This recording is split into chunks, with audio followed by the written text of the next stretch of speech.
Hello everyone, welcome to Live from Abuja, reaching you from Nigeria's capital city. On this show, we'll take you through major events in politics, entertainment and sports that shaped the week in Nigeria and across the world. Sit back, relax and enjoy the show. I am Ademola Lawrence. I am Jane Francis Mweze.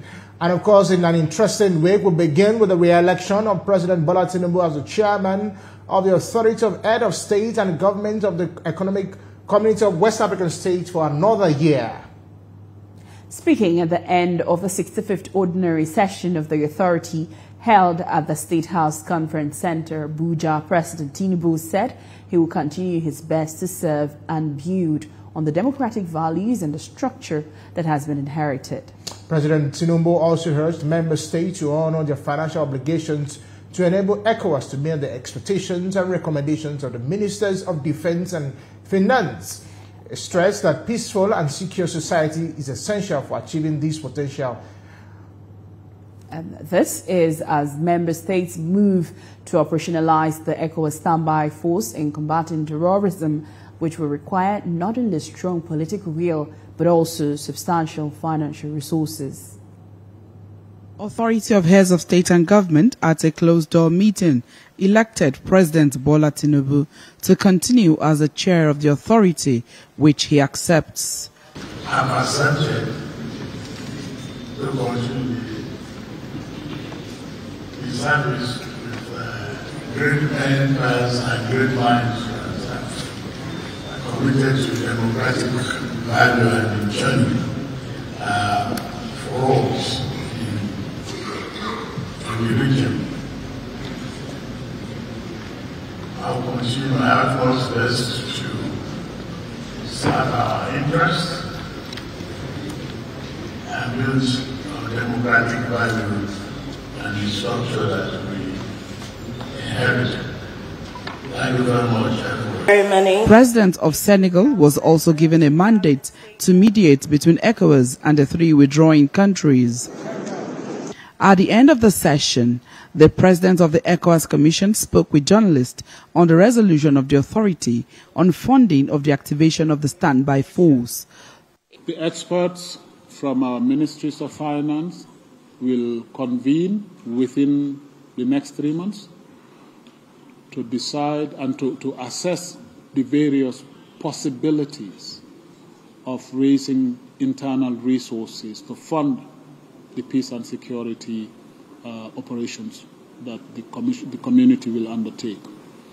There is no specific formula yet. Let us wait for the outcome of the expert consultation. He also spoke about the state of the eco currency of the region and other issues. Time frame given for the launch of the single currency is 2027. Provided the various convergence criteria are met. The challenge is meeting those convergence criteria, and member states are encouraged to work on those criteria. So the time frame for now is 2027, and until the heads of state change that time frame, we will go by that. On humanitarian efforts, the president says ECOWAS has made a provision of about $9 million to support displaced people in the region and another $4 million to support countries hosting some of the displaced persons. And of course, join us in the studio to speak on President Tinubu's re-election and resolution from this meeting is our very own foreign affairs correspondent, Moyo Thomas. Moyo. Yes. Good morning. Good morning. Okay, so I think that first of all, a good news for Nigeria, for President Bola Tinubu. At the same time, this is a huge task beckon on him. Looking at his re-election as chairman of the economic bloc, what do you think portends for the region and for him as he takes on some of these very drastic decisions? Okay, so when you started with good news for Nigeria, I just wanted to tell you that it's a lot of work for him at this time. Yeah. So as much as it might be a good news that he has the position, but you know, this is not a very good time for the region, considering the three countries that are threatening to pull out, and he has the mandate right now to ensure that the ECOWAS region does not disintegrate. And if you imagine that, you can imagine the enormous task ahead of him. And considering that it was in his first tenure that these 3 countries pulled out, so now he is here having to ensure that they come back to the region, and they are also threatening not to return because they formed their own alliance. And we know that it's a lot of task. Let me just put it that way. It's an enormous task for him this next 1 year. Okay, and you know, when you talk about this, and then we look at all the things that have happened with Sierra Leone, Niger Republic, and I think Chad, that's the 3rd country, I'm not sure. And Niger, Mali, Burkina Faso. Chad is actually not in ECOWAS. And then, so you now want to look at the fact that, you know, the leadership he demonstrated during the military coups that happened in some of all these other countries, and then also his stance on military rule. And you're saying that he has this task to bring back, you know, other countries who are also trying to pull out. So how much of a possibility do you think it is for him to exhibit once again this leadership? Because I believe that people were convinced in the way he handled the last year with all the crises, and that's why they said, okay, so let's give him back the mandate. So do you think it's still something he can do? You know, we all have our fingers crossed, and I guess he also can only be optimistic. And they started the steps. The president of Niger have been mandated to bring back.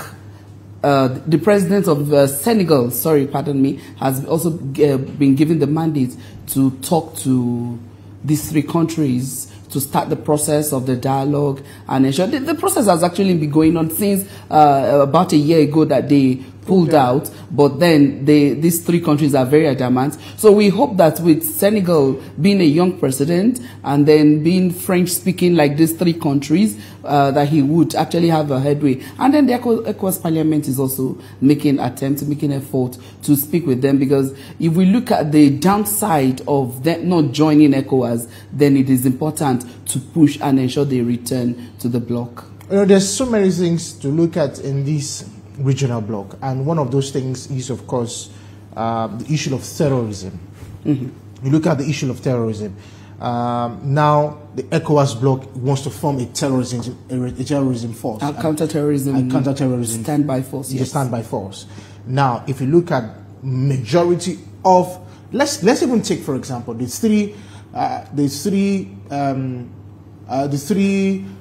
countries who joined the Sahel, Niger, Mali, Burkina Faso. Yes. You look at that particular region or side, you see that, you know, terrorism is a big issue for them. Yes. And if it's not being tackled, Nigeria is on the other side, Ghana is on the other side, Gambia is on the other side. So do you think that at this particular time, this standby terrorism force can't do as much?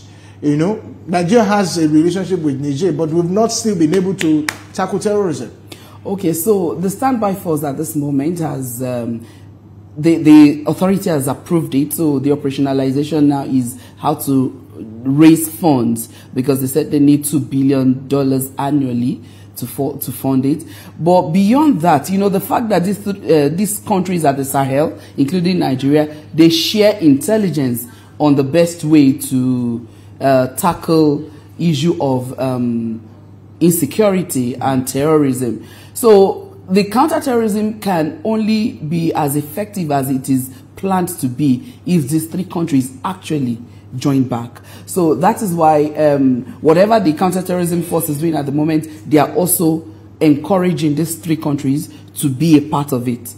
To come, the technical meeting they had less than 2 weeks ago, the 3 countries were invited. Though they didn't turn up, they were invited because they believe that if we are fighting terrorism in the ECOWAS region, the Sahel area is very important. And these 3 countries are the Sahel. So you can imagine the dilemma before the ECOWAS authority and the whole ECOWAS at the moment. And that is why they would leave no stone unturned to ensure that these 3 countries are back, particularly in the fight for terrorism. All right, so now we really look at it from the point of the fight against terrorism and how, you know, everyone needs to bring in forces to ensure this. But also, what does it have any economic implication for the ECOWAS countries? How does it affect Nigeria in all the discussions of free trade zone and all of that? So does it affect us? Okay, so ECOWAS, by their treaty, all member countries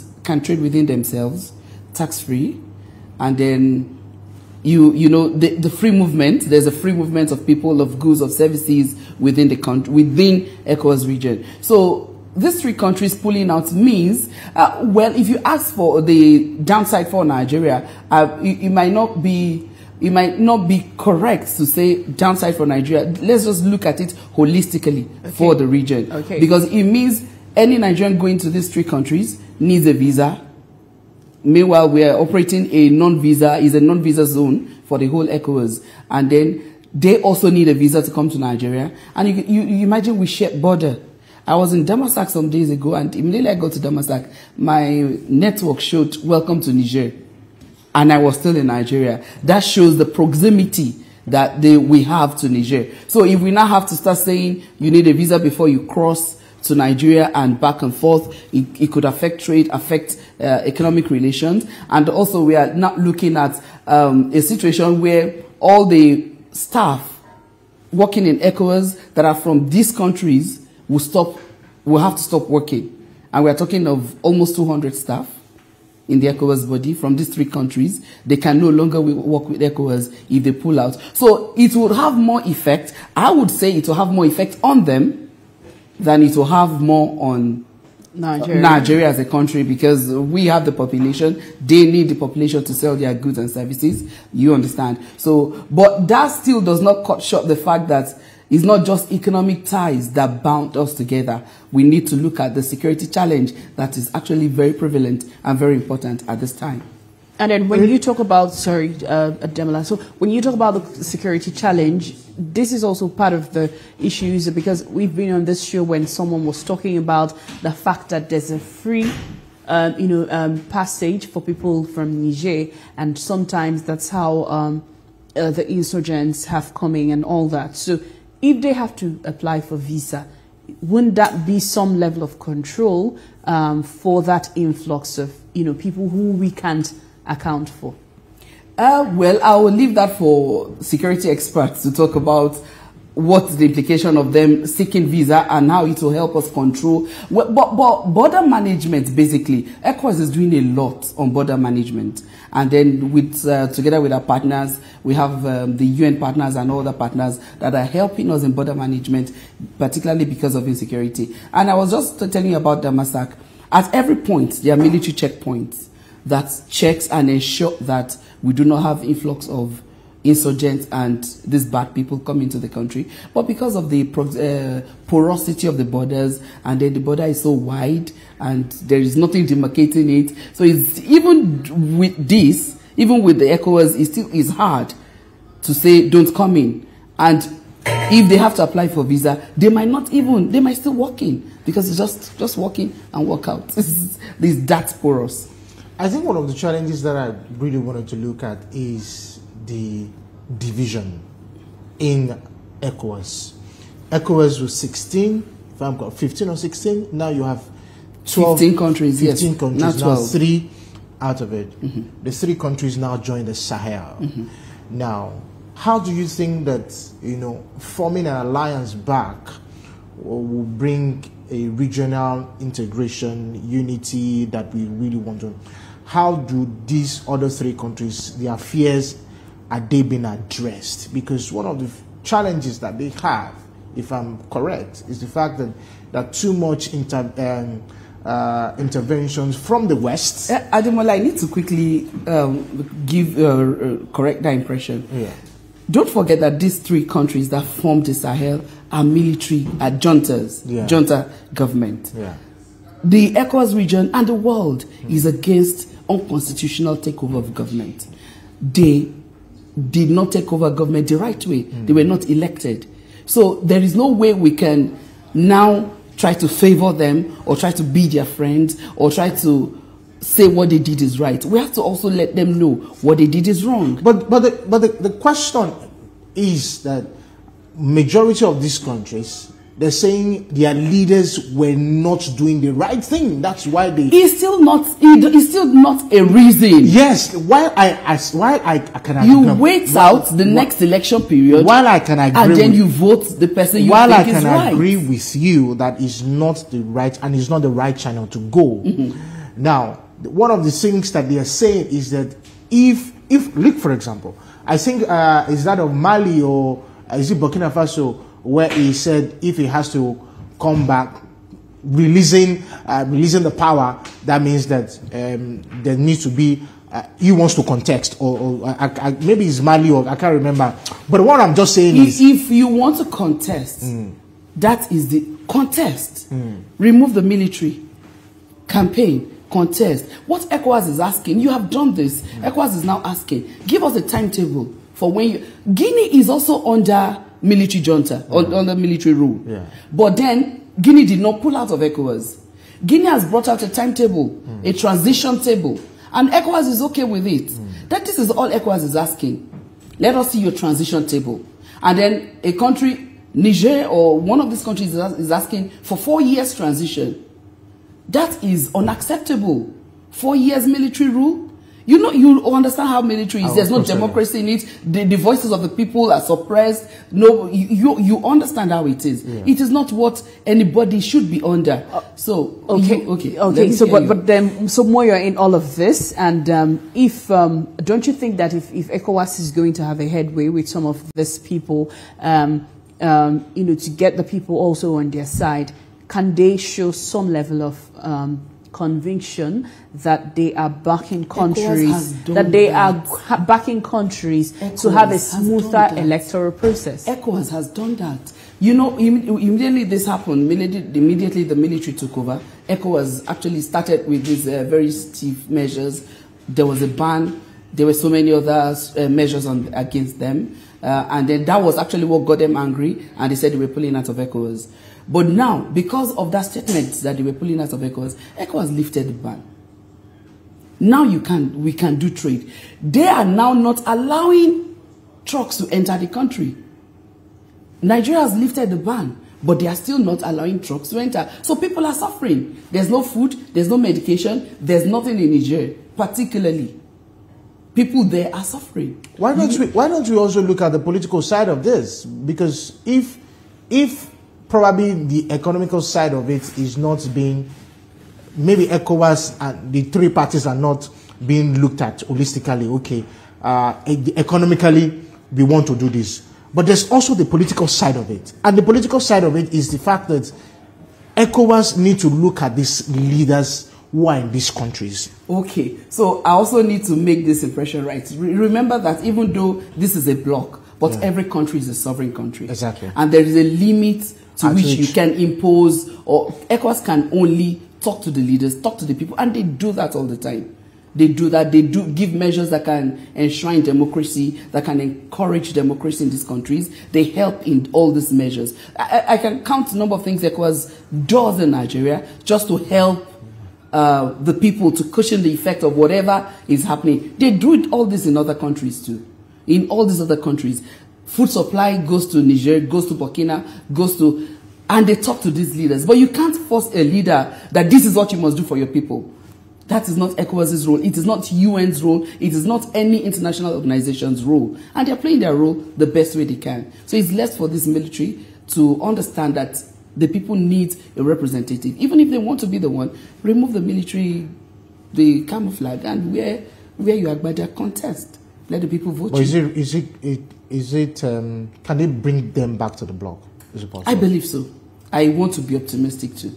I know ECOWAS is optimistic, and I'm also sharing the optimism. Why do you share the optimism? I want to believe that this last authority meeting they had, the mandate they gave the president of Senegal, he's a young person. He would want to deliver on it. And because they speak French together, he can have an easy way with them. It's just making them understand and seeing the benefits of ECOWAS and the downside of pulling out. Three countries, you can't fight terrorism on your own. You don't even have the wherewithal. You don't have the the force. You need Nigeria by your side. If you need Nigeria by your side, then you have to join ECOWAS. So these are my reasons for being so optimistic. Okay, thank you very much. Thank you very much, Moya, for joining us this morning. Sorry, Fams. Thank you too. No. It's important to actually get this message out. Okay. You know, it's to the benefit of the people if we are together. So ECOWAS is doing its bit. We need these three countries to also reason and consider the people, not themselves. Consider the people, come back to ECOWAS. That is the message. All right, thank you very much, Moyo Thomas, our foreign affairs correspondent. We'll go on a break. While we come back, more straight, Trendline News. Don't go anywhere, we'll be right back. Life is politics. In Nigeria, almost every part of our lives is touched by the politics we play. Governance, legislative matters, the economy, security, foreign affairs, internal affairs. Have a feel as strategic plays in the political space determine how we live in Nigeria. The players, the drama, chess piece moves. Be kept informed. Watch analysis of major happenings in the political space and how it affects you. Watch Politics on Sunday. The National Assembly is a busy place. As the bastion of democracy, it is a place where bills are presented, motions debated, laws made, and the yearnings of the people are laid bare.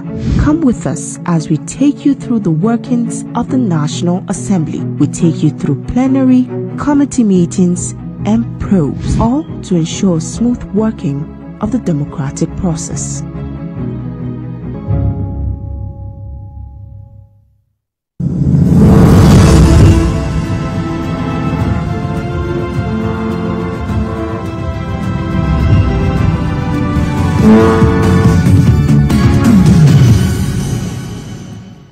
Leaders of organized labor have met with President Bola Tinubu over unresolved negotiation for a new national minimum wage. The labor union, led by Joe Ajero of the Nigerian Labour Congress and Festus Osifo of the Trade Union Congress, led other executives to the meeting with the president. Deliberations will continue next week. And Supreme Court orders local government allocations be paid directly them from the Federation account, and no state governor or state houses of assembly can use state powers to dissolve any democratically elected local government and replace them with local government committees. This is going to trend for Yabola. And All Farmers Association of Nigeria has said that the creation of the Livestock Development Ministry by President Bola Tinubu will bring joy to its members nationwide. The president had appointed former chairman of the Independent National Electoral Commission, Professor Atahiru Jega, as co-chairman of the Presidential Committee on Implementation of Livestock Reforms to address the obstacles to agricultural productivity and open up new opportunities which benefit farmers, herders, processors and distributors in the livestock farming value chain. And as part of effort to address the food crisis in the country, the federal government is sending 60 trucks of fertilizer to each state of the federation. Each of the 109 senators will also receive 2 trucks of fertilizers for distribution to farmers in their constituent, while the 360 members of the House of Representatives will get 1 truck each to distribute in their constituencies. The Federal Ministry of Power and the United States Agency for International Development have signed a 115 billion naira memorandum of understanding to secure Nigeria's commitment to electricity sector reforms, market transparency, liquidity, and expanding access to affordable power. The Nigerian Civil Aviation Authority has announced it will impose sanctions on airlines involved in misleading departure time scheduling. The NCCA has warned airlines to desist from such infractions or face severe regulatory actions. Well, I think it's a good move because it's really making it difficult, for people to plan their movement. But we'll see where this takes us. In business, Nigeria's average daily crude oil production rose marginally to 1.27 6 million barrels per day in June, says the Organization of Petroleum Exporting Countries.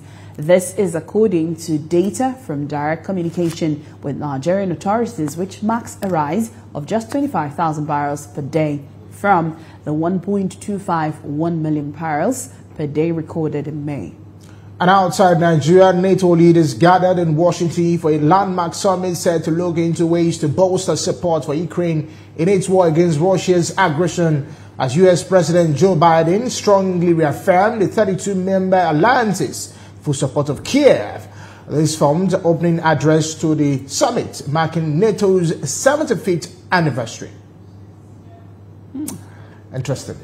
Let's see how that goes. Well, very interesting. And of course, we talk about minimum wage now. Talks to resolve the standoff over the national new minimum wage will continue next week.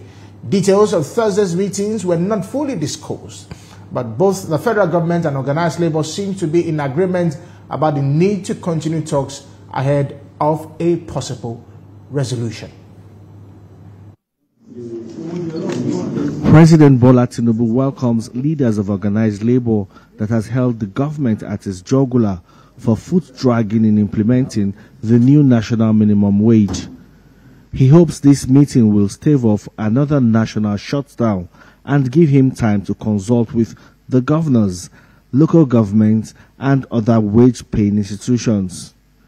The federal government had proposed 62,000 naira as minimum wage, while organized labor proposed 250,000 naira.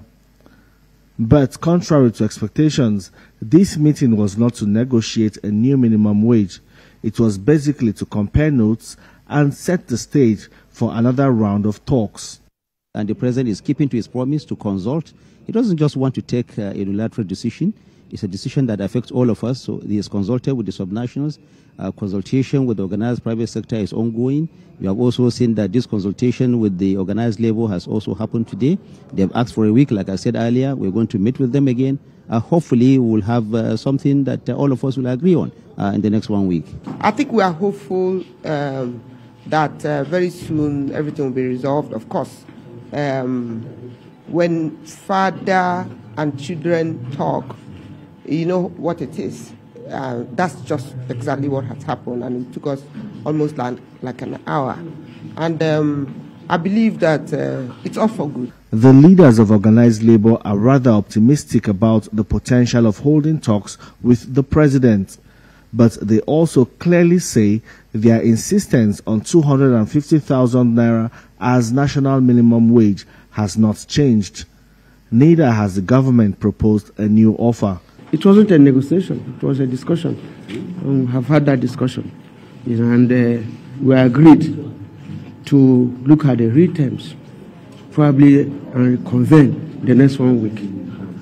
So that's where we are. We've had all the conversations with all his agents, but today we said that let's meet with the father of the country and have this conversation and make the argument that Labour normally make. You know, Labour, we went in there, we made all the arguments, economic analysis, macro, micro, fiscal, and monetary issues. So we put everything forward, and at the end, the president also made his remark. The meeting between organized labor and President Tinubu will reconvene next week. It remains to be seen who will shift grounds as organized labor and the federal government stick.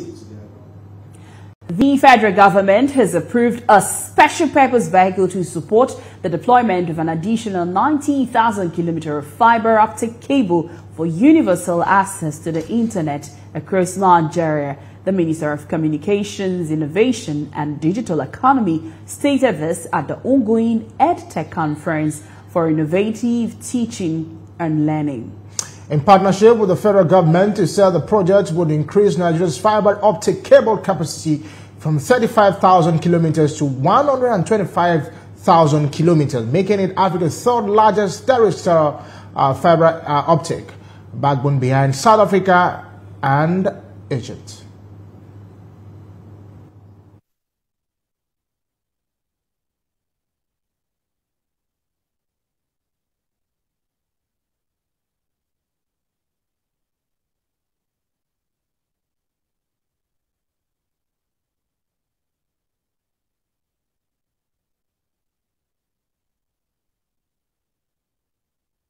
Call for break.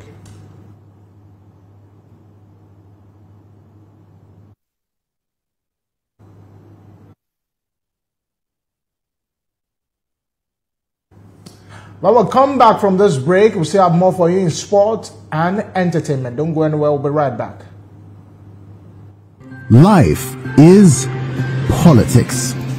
In Nigeria, almost every part of our lives is touched by the politics we play.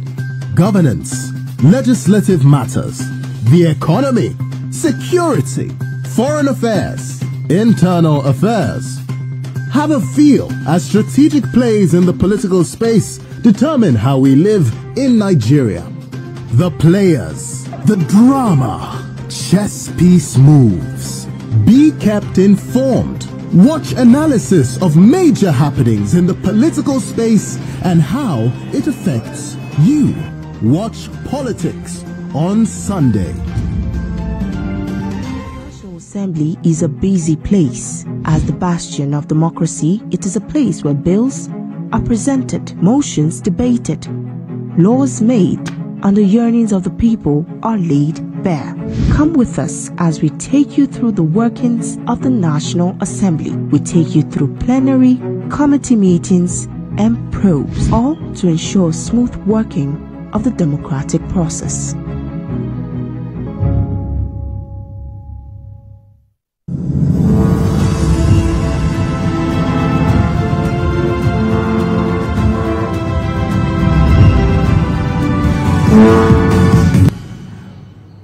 Welcome back and thank you for staying tuned.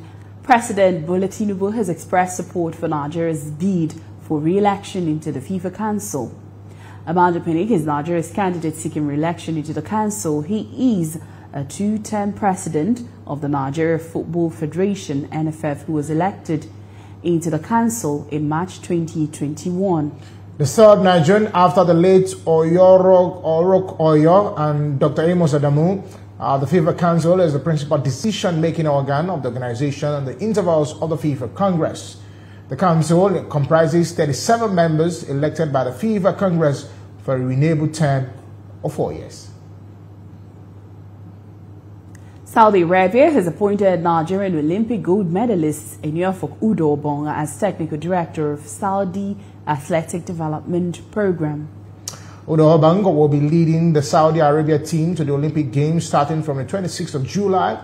The 2000 Sydney Olympic gold medalist takes over at the Kingdom this weekend.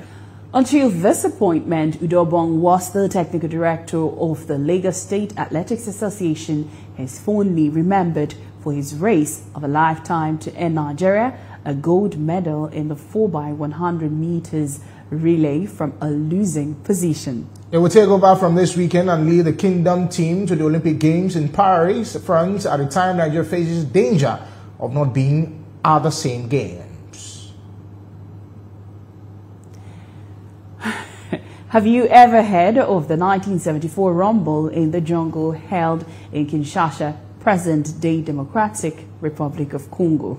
This year marks its 50th anniversary, and the widow of the Mohammed Ali, one of the legendary boxers who featured on the bout, arrived in Nigeria on Wednesday night.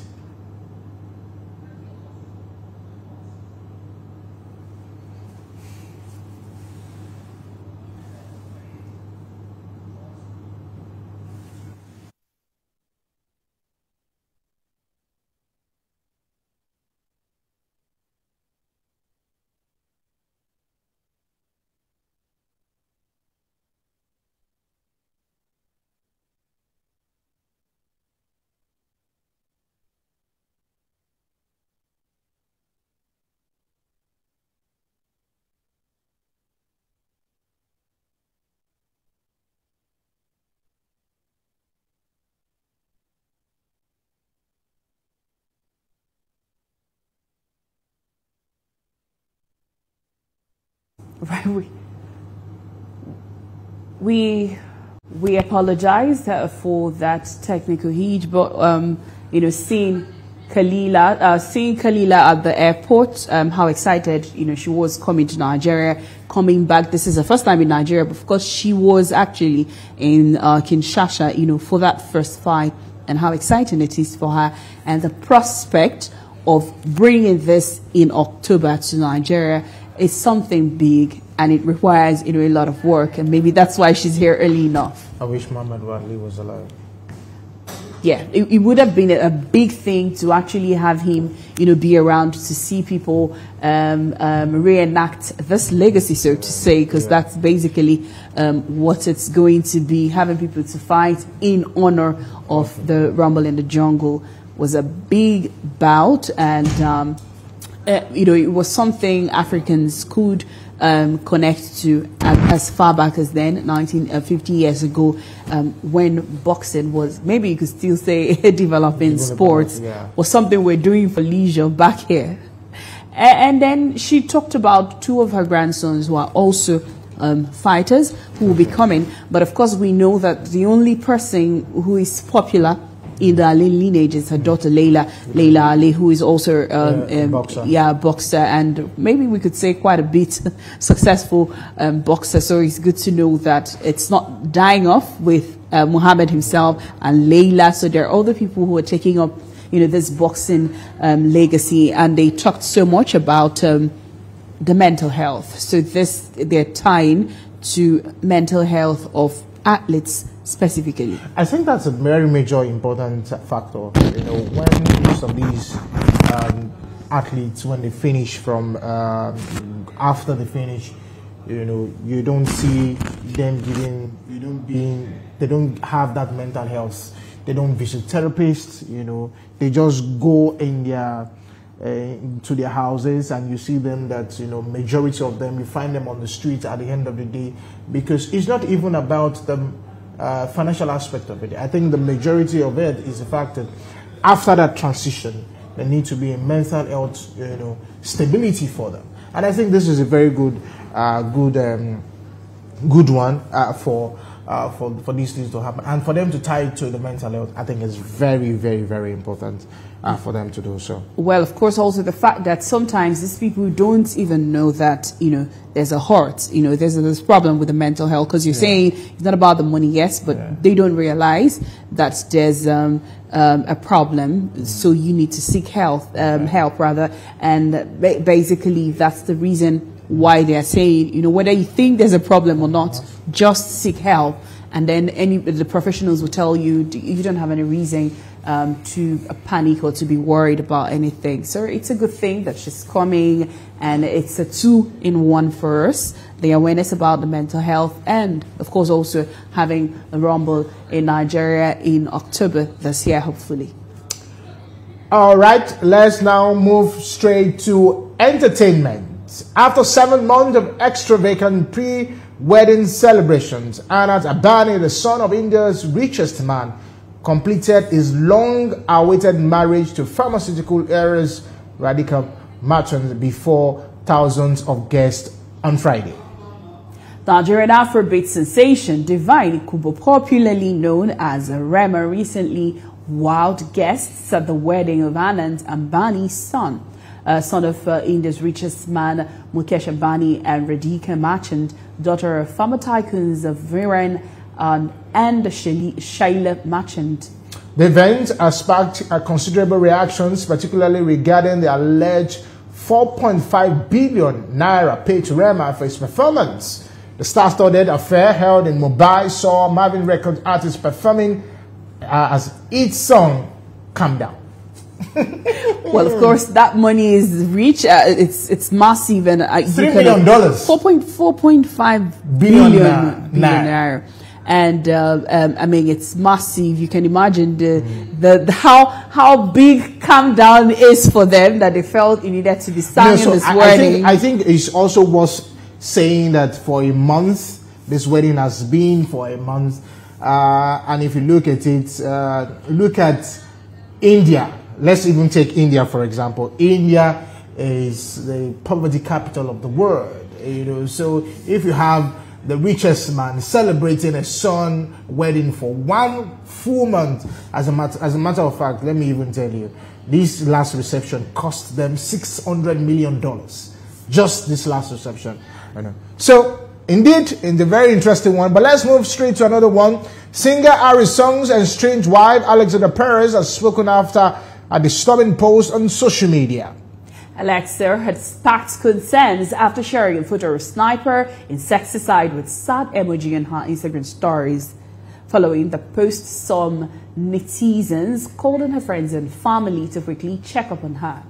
A Nigerian singer, Simisola Kosoko, popularly known as in music circle, Asimi, has taken to social media to apologize to her fans after she received a knocks for wearing an inappropriate swimsuit to a pool as a married woman. The mother of one humorously responded to critics while addressing the issue as she apologized for her action. The feud between Crane and Davido started last year after Former called out the latter over alleged debts, and Crane said the timeless hit maker refused to pay him for his songwriting. Interesting. He also accused Davido of ruining his record label deal with Sony Music. Reacting to Crane's allegations, Davido described his colleague as ungrateful. And interesting. But you know, this show will not round up today without we talking about one of our own, of course, who had an interesting week with the president, Mothers, who, of course, I was a stage play. I was there to watch it live. Round up today's show with some little snippets of a stage play titled Abibatu Mogaji, an opera. The play was showcased at the banquet hall of the State House in Abuja in honor of the President Bola Tinubu's late mother, Abibatu Mogaji. And of course, it was directed by the Yerima and produced by our own TVCs, Ola Awakan. The play showcased the life and times of the late Abibatu Mogaji alongside the growing up of Nigeria's president. President Tinubu's mother passed away on June 15, 2023 at the age of 96, leaving behind a remarkable legacy of service to family, community, the underprivileged, and the nation. It says the entertainment industry deserves more attention. Of course, that's talking about the president, and recognition as it rekindles history and equips the younger generation with the knowledge of past events. And joining us in the studio to talk about this is Ola Awakan himself.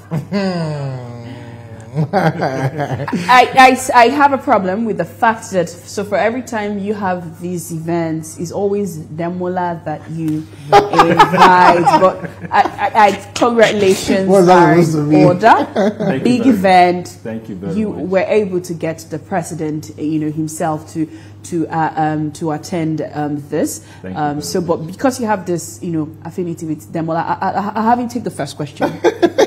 Well, let me just quickly respond to that. Yes. This is my family. TVC is my big family, and any invitation I send for is for everybody. So it's not for Demola or for anybody. So you are as well invited, and there are others coming up. So you are highly invited. Thank you very much for clarifying that. Okay, but let's talk about the execution of this this particular stage play, how you were able to put yourself into it. Yes, everybody knows Ola Awakan. This is not the first time and you're doing this. It's not for poetry, literary. Yeah, this is not the first time you're putting this. I remember when you came to Abuja for your book launch. It was indeed a very great one, but this is even more greater. Looking at the life and time of Abibatu Mogaji, how were you able to put yourself into it and execute this particular vision? Okay, thank you for that question.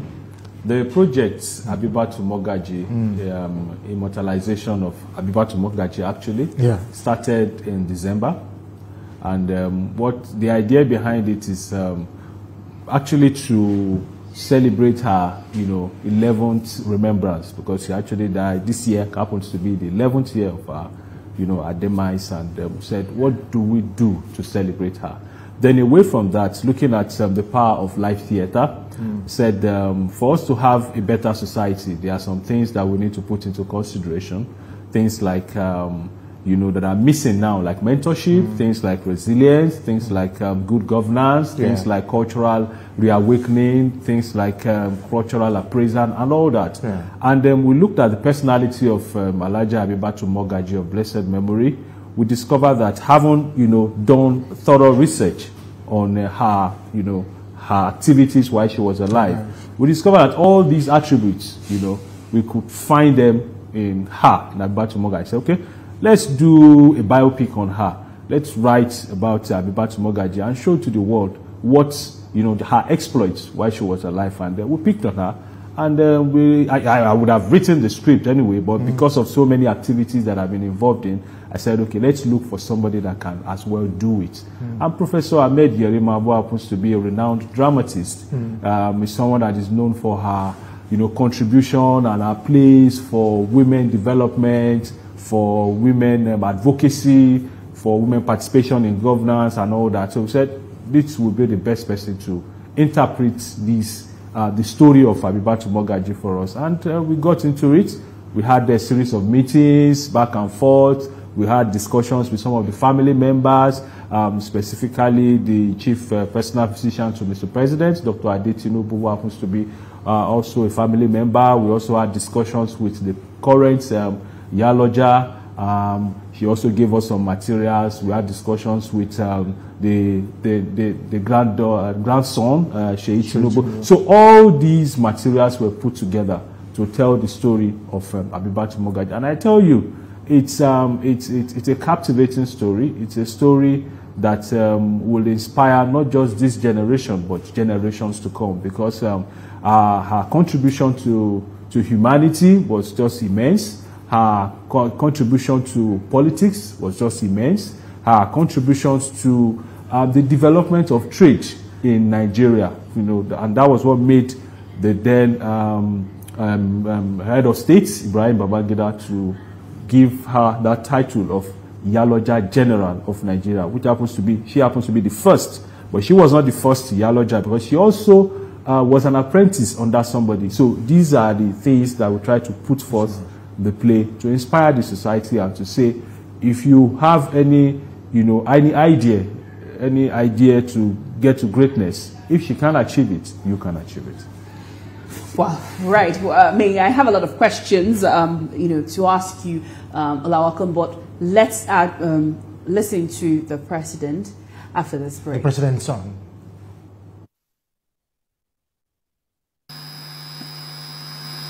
I thank Olawakon. He's a very great researcher, producer, and thoughtful person to have come up with this. And I could see some faces of Mama's children, Tunji Alawusa and the rest of people are here. And we invest in the play.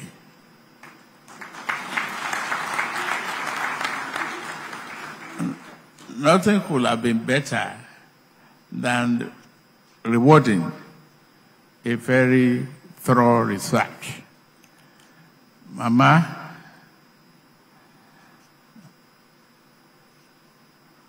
and I could see Mohammed there.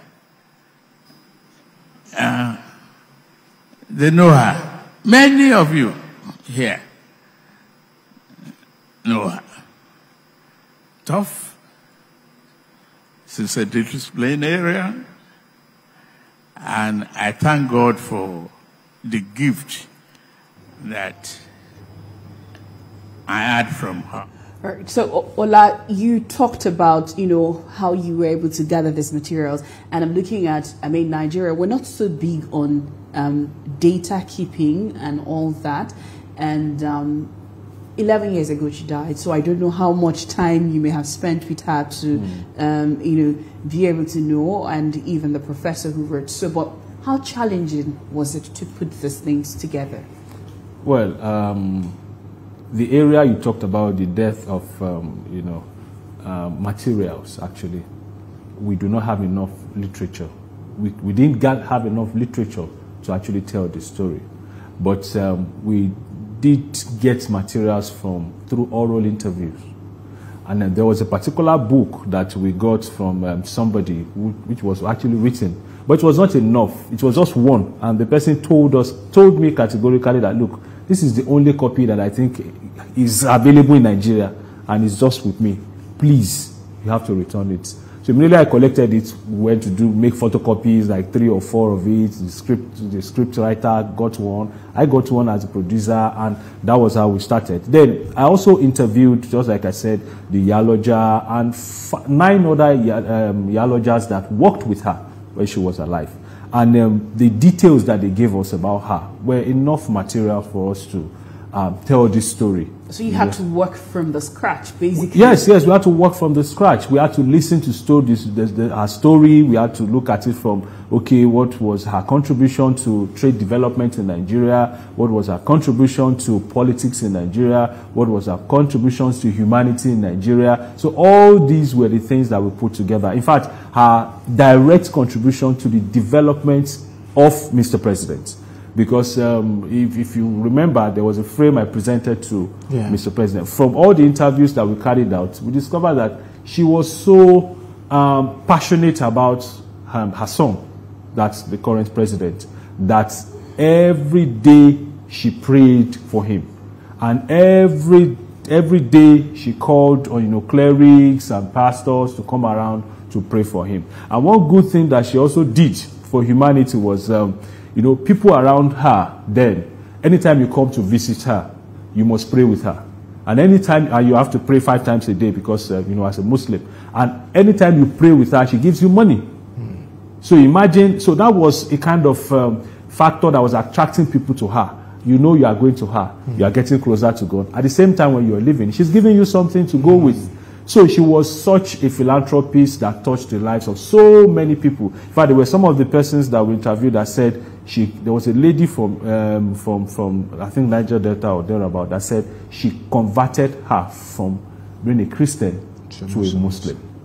Well, all right. So sorry, Jemala. Just something he said, and I because we're used to using that term in Yaloja, and I don't think it's everybody that understand. Can you break down what Yaloja actually means? Okay, Yaloja means the head of the markets. So if you now say Yaloja General, that's the head of the markets, that's the trade in Nigeria. All the markets that we have in Nigeria, she's the head. Okay. Okay, so I wanted to ask you this. I know that at the photo ops, the president were there, and I know that it was a bit emotional. Yes. Because when the president was walking down the photo ops, tell us a bit about that particular scenario. Because I know that for the president to even come inside the hall, he couldn't even finish. My thoughts. He couldn't even finish the play, right? I thought that playwright was just too emotional for him, watching that his mother is being the one being done. Just tell us about it. President Bola Ahmed Tinubu, GCFR, has a soft spot for his mother. And anything that concerns the mother, he takes it with priority. When he entered into the photo hub, and he looked at me and he looked at the pictures. He said, Olawako, thank you for bringing this back.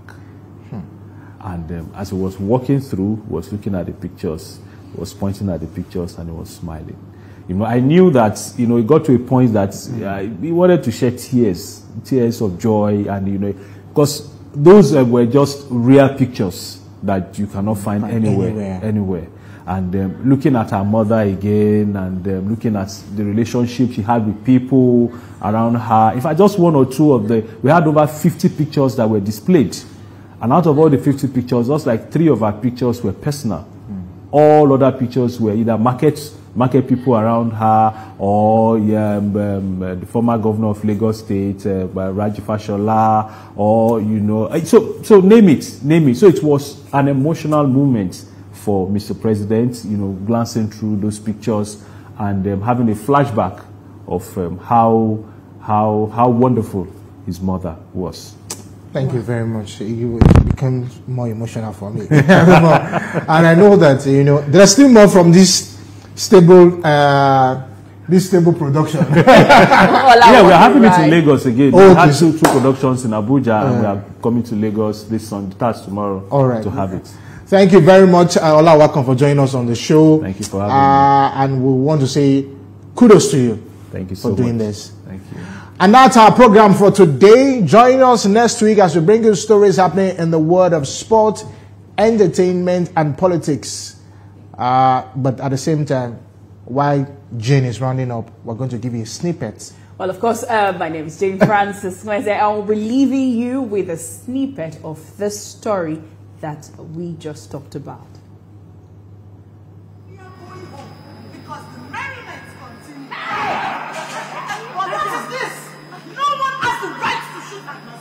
What if they have killed him? Hey, where is that boy?